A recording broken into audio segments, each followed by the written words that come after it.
Come on. Brothers and sisters, I'm feeling real good cause it ain't over. Right before I die,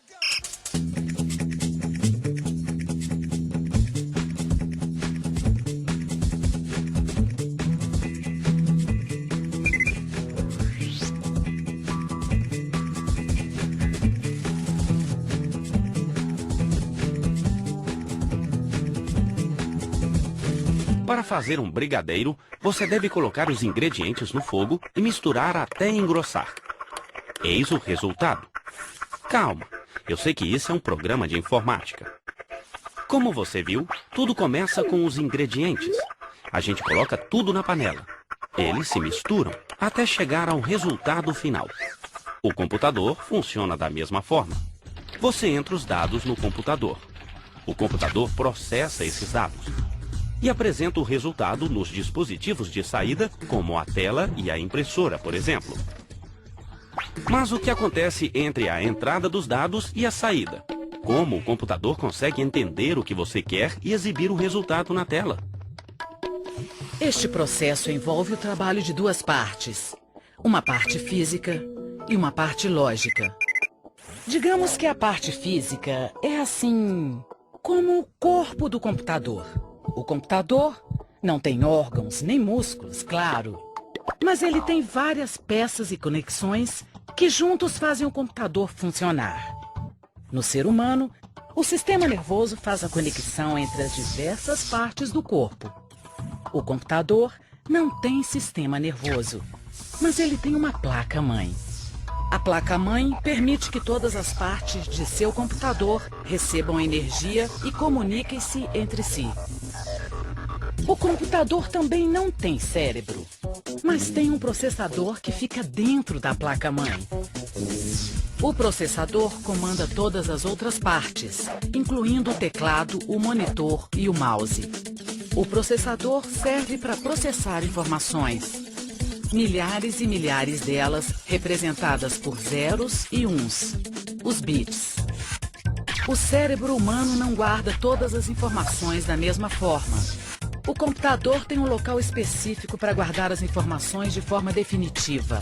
O disco rígido, também conhecido como HD. E outro local para guardar as informações por um determinado tempo, a memória RAM. Então a foto do meu primeiro beijo deve estar aqui, em algum lugar do disco rígido. Peraí, achei! Minha coleção musical, meus textos, os programas que eu uso, tá tudo aqui guardado no meu disco rígido. Daqui a pouco, meu HD não vai aceitar mais nada. O cérebro humano é capaz de armazenar tudo. Já a memória do computador só guarda uma coisa: sequências de zeros e uns. Cada sequência de 8 dígitos forma um byte. A capacidade do HD é medida em número de bytes que ele consegue guardar. Nem todo ser humano processa e armazena as informações da mesma forma. Tem gente que não consegue guardar nem o próprio número de telefone. A capacidade de armazenamento também não é a mesma em todos os computadores. Os HDs dos computadores atuais podem guardar bilhões e até trilhões de bytes. A capacidade dos HDs de armazenar informação cresce com tanta rapidez que é capaz dessa informação ficar defasada antes mesmo deste vídeo chegar ao fim. E não podia ser diferente. Antes, o computador servia para fazer texto, planilhas, coisa do tipo. Esses arquivos não ocupam tanto espaço. Um computador hoje pode ter jogo, vídeo, música, milhares de fotos. Haja espaço para armazenar tanta informação. A memória do ser humano é praticamente um mistério para a ciência. Tem gente que come gengibre, faz palavra cruzada e até uma ginástica mental criada em algum lugar exótico. Tudo para expandir a memória. No caso do computador, nada disso funciona. Quando o HD do computador chega ao limite, as opções são: trocar o computador, instalar o novo HD, fazer uma faxina geral, ou guardar parte dos arquivos em dispositivos como o CD, o DVD ou o pendrive. Os pendrives funcionam como um pequeno HD móvel que a gente pode levar para todo canto.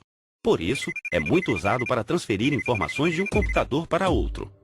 Mas, onde a gente estava antes de começar a falar sobre isso? Ah, a gente estava falando do tal hardware, a parte física do computador. Assim como o homem, os computadores podem ter formas diferentes. Em alguns computadores, a placa-mãe e outros elementos ficam reunidos em um gabinete separado da tela e do teclado. No caso do computador portátil, todos os componentes ficam reunidos em uma única peça. O monitor é o principal meio de comunicação entre o homem e a máquina. Existem diferentes tipos de monitor. A tela do monitor LCD é formada por pequenas células de cristal líquido entre duas placas de vidro. Atrás de cada ponto da tela existem 3 lâmpadas, uma azul, uma verde e uma vermelha. Os cristais líquidos funcionam como uma persiana, controlando a quantidade de luz. A tonalidade de cada ponto destes depende da quantidade de luz que passa pela persiana. O tamanho e a resolução variam de monitor para monitor. O tamanho é medido na diagonal, em polegada. A resolução é medida em pixels. Um pixel é a menor unidade da imagem. Quanto mais pixels o monitor tiver, maior a resolução do monitor. O termo resolução é usado para descrever o nível de detalhe de uma imagem. Alguns monitores funcionam com o toque do dedo. Mas essa tecnologia ainda não é muito utilizada em computadores pessoais. Para comunicar com o computador, a maioria de nós usa mesmo o mouse e o teclado. O mouse é uma espécie de extensão das mãos de uma pessoa. Ele serve para controlar o movimento do cursor na tela do computador. Existem vários tipos de mouse. Alguns, para controlar o movimento, possuem uma bola em sua parte inferior. Outros funcionam a laser. Os mouses podem vir com um ou mais botões. Esses botões servem para dizer à máquina o que ela deve fazer. Com eles, é possível arrastar itens, desenhar, abrir arquivos. Usar o mouse é que nem dirigir. Com o tempo, a gente faz no automático. Mas este simpático ratinho foi uma dessas invenções que custam a pegar. O mouse só chegou ao mercado no começo da década de 80. Outro elemento fundamental para se comunicar com o computador é o teclado. Todas essas partes formam o corpo do computador, o hardware. Mas o computador não tem só um corpo feito de aço, silício e outros materiais. Tem coisas que a gente não pode tocar, mas que a gente usa o tempo todo, certo? Tudo que aparece na tela do seu computador é o software. Se o hardware é a parte física, o software é a parte lógica. Um computador pode ter diversos softwares. Existe software para projetar prédio, criar planilha, escrever textos ou criar uma animação. Todo computador tem um software principal, o sistema operacional. Ele funciona como um maestro. Ele rege o trabalho dos softwares e do hardware. E permite que você guarde programas e dados nos HDs. Se você usou o computador uma única vez, com certeza usou o sistema operacional. Todo computador já vem com um instalado. O computador não funciona sem ele. Você já deve ter ouvido falar no Windows, no macOS e o Linux. Esses são alguns dos sistemas operacionais mais conhecidos no mundo. Quando a gente liga o computador, a primeira página que aparece é apenas a interface do sistema operacional. Ele é bem mais complexo que isso. Graças a ele, eu tenho acesso a tudo no computador. O curioso é imaginar como os programadores conseguem criar softwares tão sofisticados.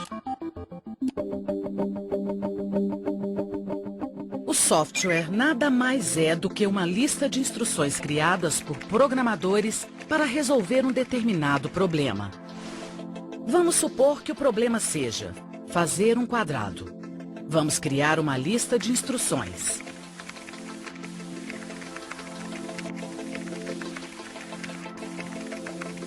Para fazer este quadrado, usamos 2 comandos. Bastaria dizer algo como: para fazer um quadrado, repita 4 vezes. Avance 10, direita.